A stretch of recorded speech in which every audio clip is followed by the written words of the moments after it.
আসসালামু আলাইকুম ভাই ব্রাদার বন্ধু বান্ধব মিলে চলে আসলাম 300 ফিট চলে আসলাম সবারই চিরচেনা পরিচিত একটা জায়গা 300 ফিট। তো চিন্তা করলাম আজকে বন্ধু বান্ধব এই রোজার মাসে একসাথে হয়ে কখনো ইফতার করা হয়নি। তো আজকে ভাই ব্রাদার সাইফুল উপস্থাপন করলো যে চল আজকে 300 ফিট যাই, ইফতারটা করি একসাথে। এই উদ্দেশ্যে ঘর থেকে বের হওয়া, চলে আসলাম 300 ফিট। ঘোরাঘুরি আড্ডা চলতেছে। আর মুসলিম হানিফ এই দুইজনকে পাঠাইছি ইফতার আনার জন্য।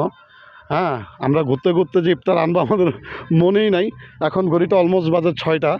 তো হুট করে মনে হলো কি ইফতার তো আনলাম না, ইফতার করবো কীভাবে। সাথে সাথে হয়তো দুজনকে পাঠিয়ে দিলাম ইফতার নিয়ে আসার জন্য।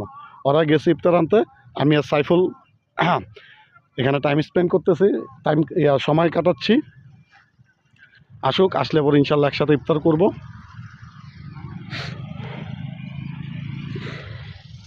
এই যে ইফতার আনতে পাঠাইছিলাম, এই যে আমাদের দুই সারথি হুন্ডা দিয়ে এন্ট্রি মারতেছে, পিছনে মুসলিম আর গাড়ি চালাচ্ছে হচ্ছে হানিফ।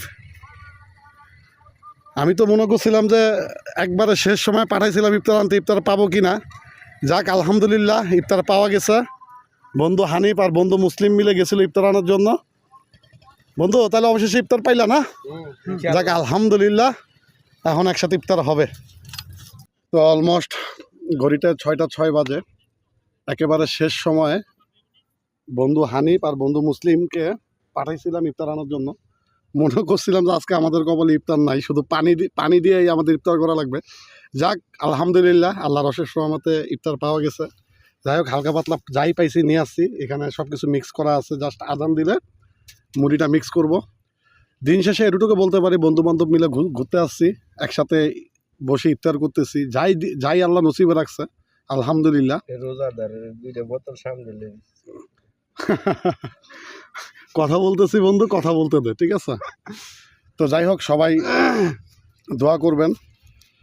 আর দেখতে দেখতে অলরেডি রমজান মাস চলে গেছে, হাতে গোনার কয়েকটাই আছে, কয়েকটা রোজাই আছে হাতে।